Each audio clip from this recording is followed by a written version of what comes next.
Good morning, everybody, or afternoon, or whatever time it is, wherever you're at, whenever you're watching this. For me, it's pretty early in the morning. Not too early, though. It's like 9:30. I woke up because normally the guy I work for picks me up at like 9, but he forgot to tell me yesterday that he has an appointment to go to at 9, so he's picking me up a little bit later here, 10 o'clock here in a few minutes. So I messaged a creator I discovered on YouTube recently named Chinzaloon.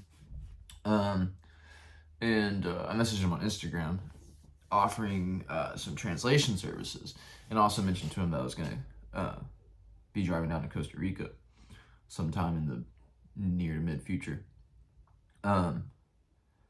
And he really liked my idea of vlogging that whole process, which is what this vlog is what it'll eventually turn into. That's what the whole idea is that I want this to kind of document that process of me getting down there. And this thing started off as me just journaling my own thoughts, and I really don't care about I don't want to be a YouTube creator. That's not like my career goal necessarily, right? I feel like if I had pressure to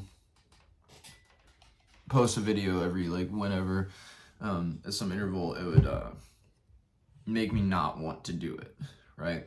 But anyway, I recently started live streaming while I code for right now for my Flatiron School project, but really just I'm gonna probably do that just whenever. And I got a little bit of a setup now where it takes me a few seconds to get the stream set up, and then I just go. And it's very, very stress-free. And that made me realize, you can see some of my setup right there, actually, my microphone. And that made me realize, what did that make me realize? Well, so, I feel like consistency, aside from content quality, consistency is one of the most important things to be successful as a creator on any platform, right? Whether it's TikTok, Instagram, YouTube, Facebook, wherever. Aside from your keywords and your content quality and blah blah blah blah, if you can't post consistently, you're pretty much dead in the water as far as social media goes. And I was like, you know what, this live stream thing is something I could easily do consistently. And the reason I'm doing this kind of very low production quality format with the 20's in my 20's vlog is for that reason, so that I can consistently post. So all that to say, after talking with Chinzaloon, I think it's worth it for me to set a goal to, actually I don't know exactly what that goal is yet, but post one of these once a week or twice a week or something, and I thought about maybe getting on Fiverr, and if I can find a guy that'll do it for $10 a video or something, maybe, just sending him the raw video and then having these videos edited, just so they're a little bit more entertaining. But yeah, I started off with the thesis that, well, I don't want to stress out about having to be successful on YouTube or whatever, so I'll just post whatever just garbage content I want, and as long as it satisfies me, then it's fine. And come full circle, and I think that's probably how a lot of successful creators get started, right? Because they're doing it because they enjoy it, not because they have to or whatever. So yeah, I don't know. I feel like I'm gonna start being more intentional with consistency with the 20's in my 20's vlog, this right here, as well as those live streams I've been doing nearly every day. I've only done 4 or 5 of them so far, but I'm coding for maybe 4 or 5 hours a day anyway. So I might as well stream for a couple of those hours. So Yeah. Um, yeah, I would like us. I really don't care if I make any money off of this YouTube thing or whatever, because it's not like taking any of my time that uh, isn't already occupied. Like the live stream, like I'm sitting there and coding anyway, right? I'm not like setting aside time, like 2 hours out of my day, like to do that specifically. And these 20s and 2020 vlogs, they just don't take like a lot of time. Anyway, I mean, I spend more time making coffee in the morning, um, or breakfast rather, maybe not just coffee. But you get the point. You know, and it would kind of be a shame to have like all this cool stuff documented and recorded in my whole story out here, and in my story not get shared like with anybody. So it would be nice to have some drive traffic to the YouTube channel and get some actual views on there. Whether or not that turns into anything that pays me any money at all, much less any amount of like money that's like significant, I couldn't care less, to be honest with you. But it would be cool if there was just like if there was some interaction, some engagement, and some viewership like on the channel. So I think like moving forward, I will be more intentional with the consistency of my posts. I'm not gonna worry about the quality or like editing or any like fancy stuff like that yet. You know, like maybe once I like finish Flatiron school and I have a little bit more time on my hands. Like I've edited videos before, and it's, you know, it can be fun. But ironically, as much as like as a tech person I've become, computers drive me insane, drive me up the wall, especially like software. Like coding's fine because it like tells me what the error is and I can go and find the error and I can fix it, right? But like using software that someone else made, you know, it's like when I think this button's supposed to do something and I click it and it doesn't do anything at all, or it doesn't do what it says it's supposed to do. There's all kinds of stuff like that. Drives me insane. So editing videos is stressful to me, right? And I already have a lot on my plate, and so it's not something I want to deal with right now. So like I said, maybe I'll find some guy to, you know, do it for like $10 a video and do the edits, or maybe when I have more time on my hands, I'll edit these videos more myself. And I would eventually, once I feel like I have something to say, I would like to start doing some like maybe like instructional videos or something. I don't really want to become like a coding teacher, but I'm still learning a lot of like the statistics and like statistical programming and that sort of thing, like kind of broader programming concepts. But Python I've gotten pretty handy with, and there's a lot of like vanilla Python stuff that I feel like I could explain in a easy to understand way for like a beginner, right? So I don't know, I might start doing some stuff like that at some point. I say at some point, like for sure after Flatiron, and probably after I'm already down in Costa Rica. We'll see. So with that out of the way, rugby season's come to an end for me. We won state championships. The team, because of that, the team's advancing to nationals. I'm kind of bowing out. To be honest with you, I didn't have a really awesome experience at the state tournament. It was cool that we won, but I just didn't get to play a whole lot. I had my jacket go missing. I don't think it was stolen, but it was definitely grabbed by somebody else. It's not me. I don't think necessarily on purpose, but also nobody seemed to care. When I was asking around, like, hey, is anybody see my jacket or whatever, like, no one seemed to care. And that was just kind of a microcosm of my experience with this whole organization. I love playing rugby so much, and I hate playing on that team.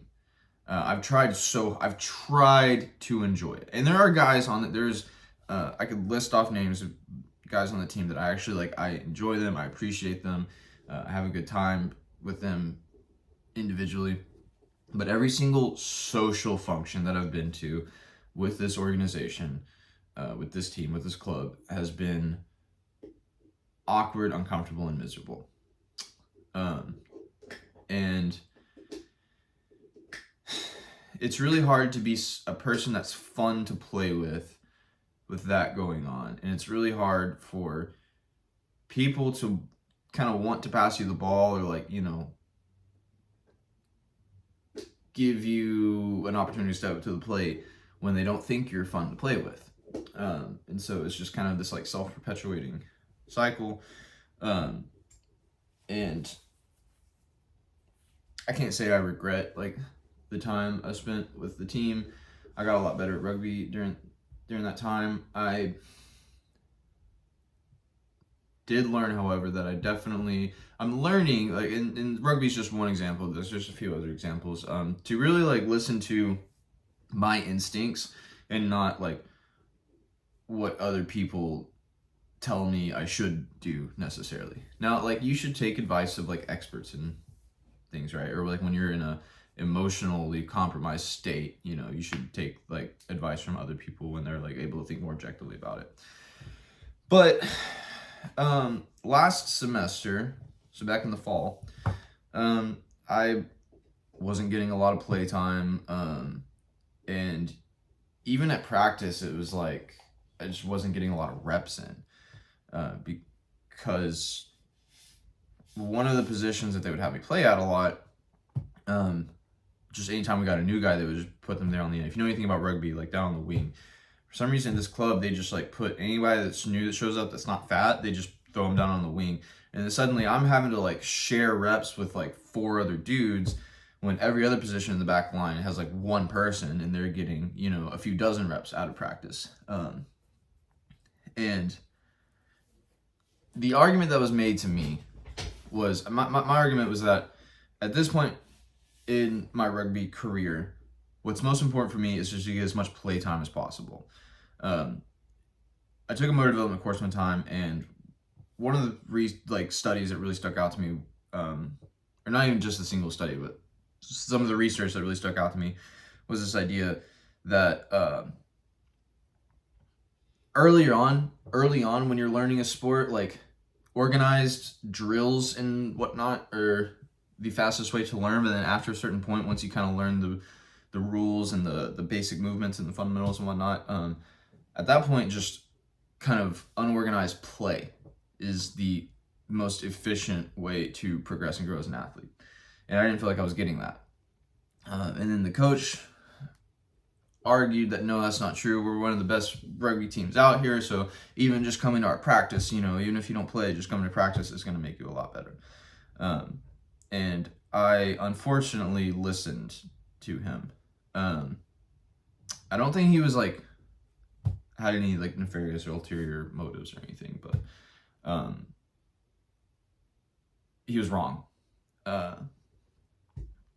And so I started that off saying I don't regret like joining this team or playing on it for the amount of time that I did or whatever. I do wish that I would have listened to my instincts and left after that semester when I graduated. It's a college team anyway, and the only reason I was getting to play was because of this like COVID addendum or whatever. I wasted a lot of time and distracted myself from more important things like school, Flatiron School, because I listened to him and stuck around through the end of the season. And I had a pretty ugly exit because of that. I definitely showed my ass and did not leave the impression that I would like to leave with a lot of people. And that's unfortunate. And that's, as much as I feel like I was misled in a lot of ways, that's 100%, sorry about my laundry sitting here. As much as I feel like I was misled by coaches and players alike, that's on me. The poor style in which I exited the program. And so, you know, lesson learned, whatever. Since then, I have been working a lot more with Eric, which has been really cool because he lets me do some like web IT type stuff for his business too, and he like pays me for that. And so that's really good real world practice for the type of thing I want to do after I finish Flatiron School, which is, I can't express how lucky I got with that he lets me do, like, he hired me to install floors, and he's letting me do like web dev type stuff, and like data pipeline development and that sort of thing. So that's really cool. So I've been really kind of leaning into that. Also, since there's no rugby for me to be played right now, in the summer I might go up to Austin and play sevens. I'll for sure start playing again once I'm down in Costa Rica. But I've been picking up the pace back at Fighteria at my jiu-jitsu kickboxing gym. And I feel welcomed and wanted and appreciated there the way that I wished that I was on the rugby team. And so that gets back to the whole, like, me listening to, like, my instincts thing. You know, I leave Fighteria feeling refreshed. Even when I'm, like, had a hard workout and tired and so whatever, I feel good about myself, about life. I'm just like, I have a smile on my face. Leaving rugby practice, I was usually pretty grumpy because I was hanging out with a bunch of jerks I didn't really like. And just like standing there waiting to get like a rep in when everyone else was getting like a ton of reps. And so, you know, the older I get, the like less concerned I am with like achieving like a specific goal, because that's kind of like a weird arbitrary thing, and more like, is the way that I'm spending my time fulfilling to me? And it was not fulfilling on the Texas State Rugby Club. It is very fulfilling at Fighteria. Playing rugby, playing the game itself, is very fulfilling to me, but this organization was very much not, unfortunately. So, and obviously other people have had different experiences there, and so you know, what are you gonna do? Just unlucky. So that's kind of where I'm at. I'm like way behind schedule on Flatiron School because this phase 2 project has been kicking my ass sideways up and down the street. But, you know, I'm pushing through it. I've been working a lot. I've been going to Fighteria a lot. I've been doing kickboxing and grappling and CrossFit, or strength and conditioning, excuse me, because it's not technically CrossFit because they don't have like the license or whatever. CrossFit's a brand apparently, not a type of workout. Anyway, I've been going there a lot. I've been training a lot. And that's kind of where I'm at. I'm just in this like groove of work, Flatiron, workout. I would like to potentially get my blue belt before I leave this gym, because I will be moving out of San Marcos sooner than later. It's going to be here before I know it. So I would like to earn my blue belt before then. That would make me feel good it would make me feel like can, you know, happily close that chapter, so to speak. But then again, I don't know, maybe I'll just get like really sucked into like jiu-jitsu competition and stick around just for that or whatever. I don't know, but that's where I'm at. Barreling through on Flatiron. I'm really sinking my teeth into Eric's business and you know, helping do what I can for that as much as I can to build his business and build, you know, like, because eventually, like in the future, I want to do like just like remote work for him. So I'm kind of like building up to that, as well as I would like to do what I'm doing for him for like other businesses, like do a software as a service for other home service businesses. So, we're in a good spot. I was really like kind of in a funk there. And I think a lot of it was because I was going to this rugby team and was spending a lot of time with a lot of people that were not healthy people to spend time with for me. And that really affected my mental state. And but anyway, that's behind me now, and I'm spending time with people that it is fulfilling for me to spend my time with, and it's, generally speaking, it's a good time. I'm in a good place. I'm in a good mood. I'm laughing and smiling a lot more. I'm hanging out with my dog a lot more. Doing fun stuff with him. It's pretty early in the morning, so he's still sleeping. Early in the morning for him, I guess.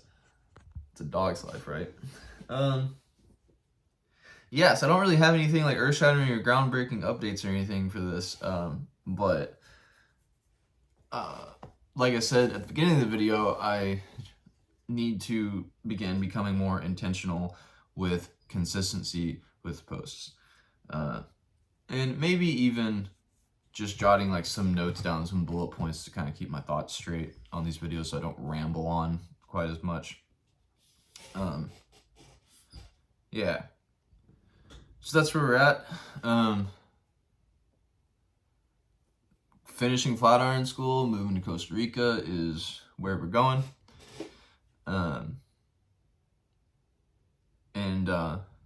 Yeah, it's March 18th.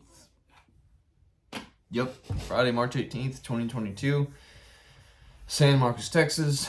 We'll see you next time.